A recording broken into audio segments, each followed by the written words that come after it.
नमस्कार, मैं Rajinikanth Soni R K Soni classes पर आपका स्वागत करता हूं। जैसा कि हमने पुराने वीडियो में एमपीपीएससी से रिलेटेड कुछ बातें समझी थी कि तैयारी कैसे होती है, प्री का सिलेबस क्या होता है, कितने अंकों के पेपर आते हैं, इस टाइप की जानकारी हमने पढ़ी थी। उसके बाद मैंने आपसे कहा था कि हम एक नया सब्जेक्ट स्टार्ट करने वाले हैं जिसका नाम पॉलिटी होगा। तो आज हम एक नया सब्जेक्ट लेके आए हैं, पॉलिटी। अतः अभी तक जिन विद्यार्थियों ने इस चैनल को सब्सक्राइब नहीं किया है वो सब्सक्राइब कर लें। क्यों? क्योंकि आज से हम एक सब्जेक्ट स्टार्ट करने वाले हैं और आप लोग इस सब्जेक्ट को अच्छे से पढ़ें और किसी की क्लास मिस ना हो पाए।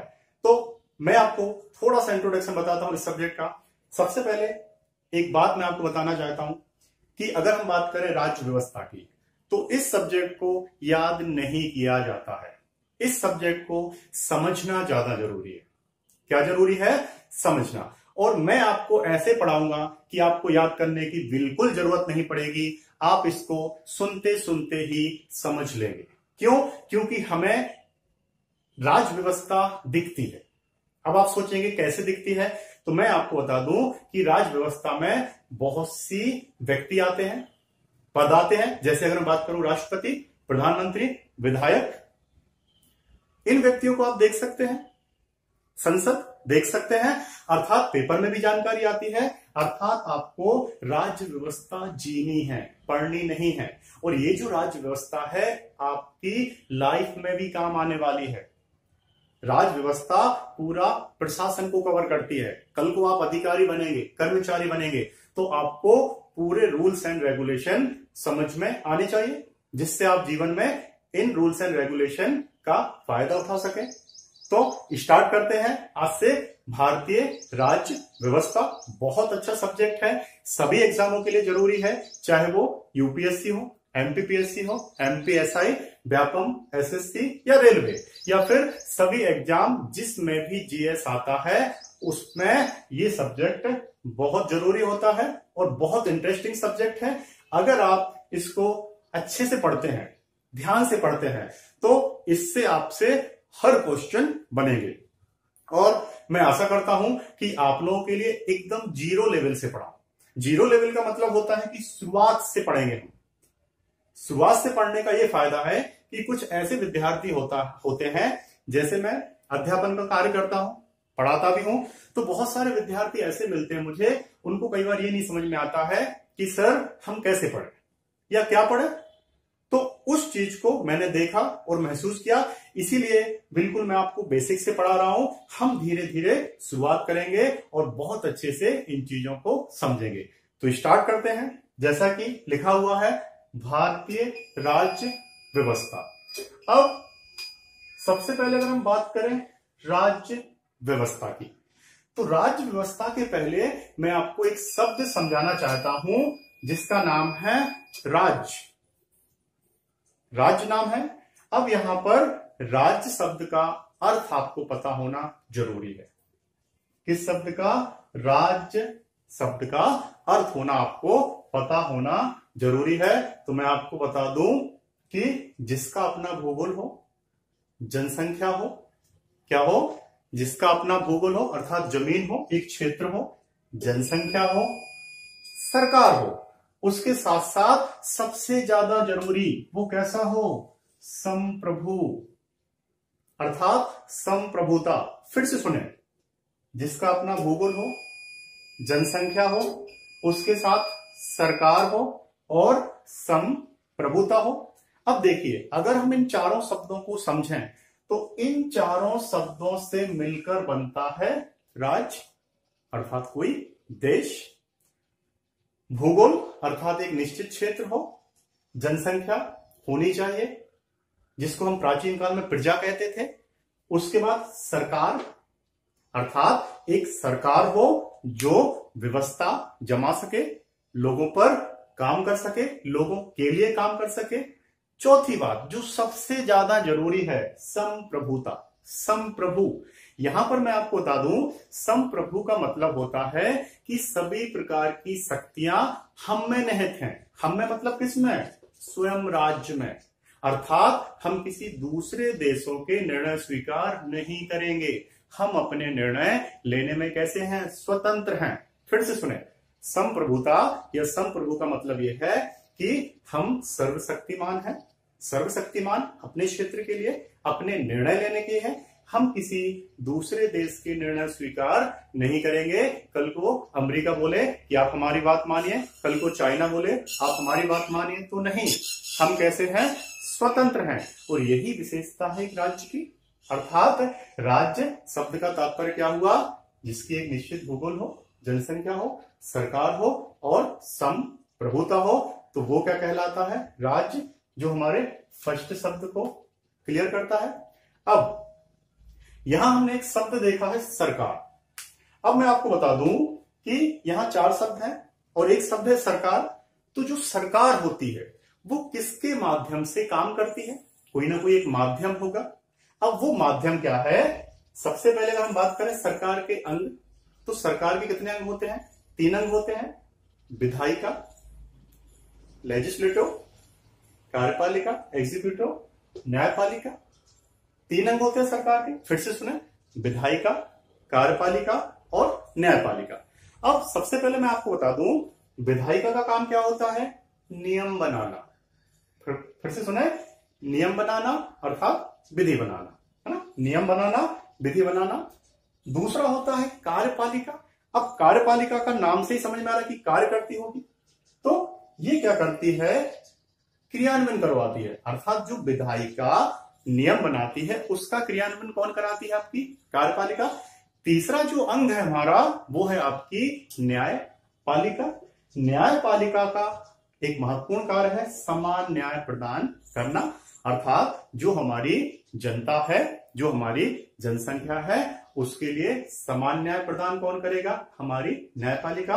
अर्थात इन तीनों चीजों को अगर जोड़ दिया जाए तो ये क्या कहलाएगा, सरकार कहलाएगा। और इसके 3 ये अंग हैं।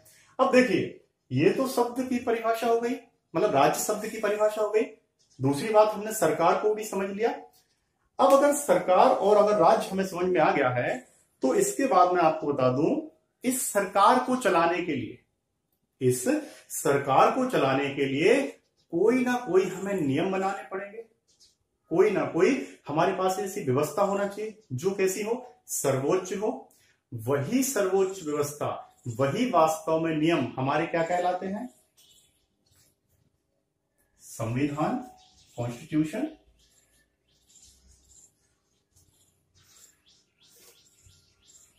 सुना होगा आपने नाम संविधान। इसीलिए कई बार हम बोलते हैं कि हम संविधान पढ़ रहे हैं। क्यों, क्योंकि इसी संविधान में जो चीजें दी हैं वो हम कैसे पढ़ेंगे, राज्य व्यवस्था में। अर्थात यहां की व्यवस्था पढ़ने के लिए आपको क्या पढ़ना पड़ेगा, संविधान पढ़ना पड़ेगा। और संविधान के तहत ही ये अंग कार्य करते हैं। क्लियर, फिर से सुने, संविधान के तहत ही कौन काम करता है, विधायिका, कार्यपालिका और न्यायपालिका। अब सबसे बड़ा प्रश्न ये उठता है कि संविधान क्या है, क्या है कॉन्स्टिट्यूशन। तो बहुत सरल शब्दों में मैं आपको बताऊं कि जो संविधान है वो कैसे हमारे मूल नियम, या फिर हम बात करें बेसिक रूल, या फिर उसके अलावा हम बात करें तो एक दस्तावेज, नियमों का समूह, नियमों का दस्तावेज, ये सब चीजें क्या है, हमारा संविधान है।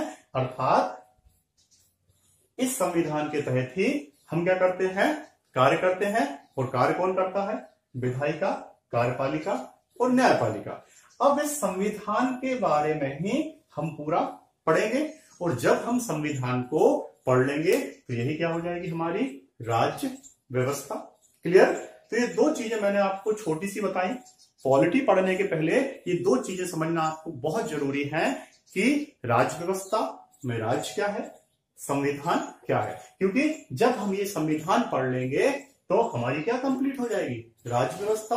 अर्थात इसके अंतर्गत हम पूरी व्यवस्थाएं पढ़ेंगे और वही व्यवस्थाएं क्या कहलाएंगी, राज्य व्यवस्था। अब राज्य व्यवस्था का अगर मैं ओवरऑल मतलब बताऊं तो राज्य की एक व्यवस्था, अर्थात प्रत्येक देश अपनी कोई ना कोई व्यवस्था बनाए रखता है, किन्हीं नियमों के अंतर्गत चलता है, जिन्हें हम राज्य व्यवस्था कहते हैं। और उसी के लिए कुछ नियम बनाए जाते हैं, कुछ कानून बनाए जाते हैं, जिसे हम क्या कहते हैं, संविधान कहते हैं। तो यहां ये बात हुई क्लियर संविधान की। अब एक बात और आप छोटी सी सुन लें। कई बार हम राज्य व्यवस्था और राजनीति विज्ञान को एक ही समझते हैं। फिर से सुने, कई बार हम राज्य व्यवस्था और राजनीति विज्ञान को एक ही समझते हैं। राजनीति विज्ञान सुना होगा आपने नाम। अब जैसा कि मैंने आपको बताया कि राज्य व्यवस्था अलग है, राजनीति विज्ञान अलग है। क्या अंतर मैं आपको बता दूं। सबसे पहले मैं आपको बता दूं, राजनीति विज्ञान के जो जनक हैं अरस्तु हैं, अर्थात अरस्तु को इसका क्या कहा जाता है, जनक कहा जाता है। बात करें हम राजनीति विज्ञान की, तो राजनीति विज्ञान में क्या होता है, बहुत से देशों की राज्य व्यवस्था का अध्ययन किया जाता है। जैसे मैं यहां अमेरिका की व्यवस्था पढ़ूं, चीन की व्यवस्था पढ़ूं, कनाडा की व्यवस्था पढ़ूं, या फिर बहुत से देशों की व्यवस्था पढ़ूं, अर्थात इसका जो क्षेत्र होता है बहुत विस्तृत होता है। इसीलिए हमने इसको एक सब्जेक्ट के रूप में बना के रखा है राजनीति विज्ञान के लिए। तो राजनीति विज्ञान में हम बहुत से देशों की व्यवस्था का अध्ययन करेंगे, लेकिन अगर हम इसके आगे जोड़ देते हैं क्या, भारतीय राज्य व्यवस्था अर्थात इंडियन पॉलिटी, तो अब हमें भारत की राज्य व्यवस्था के बारे में पढ़ना है और वही हमारा टॉपिक है, वही हमारा सब्जेक्ट है। तो ध्यान रखना, राजनीति विज्ञान और राज्य व्यवस्था में अंतर है। यहां हमें भारत की राज्य व्यवस्था पढ़ना है और राजनीति विज्ञान में हम जो पढ़ते हैं वो बहुत से देशों की व्यवस्थाएं पढ़ते हैं, क्योंकि वो एक बड़ा सब्जेक्ट है। तो ये सिर्फ एक परिचय था किसका, राज्य व्यवस्था का, क्योंकि राज्य व्यवस्था में जो शब्द आते हैं आपको पता होना जरूरी है। बाकी हम संविधान डिटेल से जब पढ़ेंगे तो विधायिका, कार्यपालिका, न्यायपालिका पूरा हम डिटेल से पढ़ने वाले हैं। तो आज के लेक्चर में इतना ही। इसके बाद अगला लेक्चर आपका बहुत महत्वपूर्ण होने वाला है। उसमें हम क्या पढ़ेंगे, मैं आपको बता दूं कि राज्य व्यवस्था में हमें क्या क्या पढ़ना है, भारतीय राज्य व्यवस्था में हमें क्या क्या पढ़ना है, एक सब्जेक्ट के अंतर्गत कौन कौन से टॉपिक होते हैं, चाहे वो एमपीपीएससी के लिए हो, चाहे एसएससी, चाहे एसआई, या कोई भी एग्जाम जो आपका होता है जिसमें जीएस आता है, सभी एग्जामों के लिए महत्वपूर्ण है। क्योंकि बहुत सारे बच्चों के मन में ये भावनाएं आती हैं कि सर हम पॉलिटी पढ़ना तो चाहते हैं लेकिन समझ में नहीं आता कि उसमें क्या पढ़ना है। तो अगले लेक्चर में मैं आपको पूरे पाठ्यक्रम की जानकारी देने वाला हूं, जो आपके लिए बहुत जरूरी है। क्योंकि अगर एक बार आपको पाठ्यक्रम समझ में आ गया कि हमें पढ़ना क्या है, तो यकीन मानिए दोस्तों, राज्य व्यवस्था बहुत सरल है, बहुत इंटरेस्टिंग है। तो फिर से एक बार आप लोगों से मैं गुजारिश करता हूं कि इसके बाद का जो लेक्चर है वो आप अटेंड करें, अच्छे से पढ़ें, क्योंकि वहां से हमारी भारतीय राज्य व्यवस्था स्टार्ट होगी और कंटिन्यू टॉपिक बाय टॉपिक हम पढ़ने वाले हैं। तो अभी तक जिन दोस्तों ने इस चैनल को सब्सक्राइब नहीं किया है वो सब्सक्राइब करें, लाइक करें, शेयर करें, और इसके साथ साथ बेल आइकॉन जरूर दबाएं, जिससे हर विद्यार्थी को नए वीडियो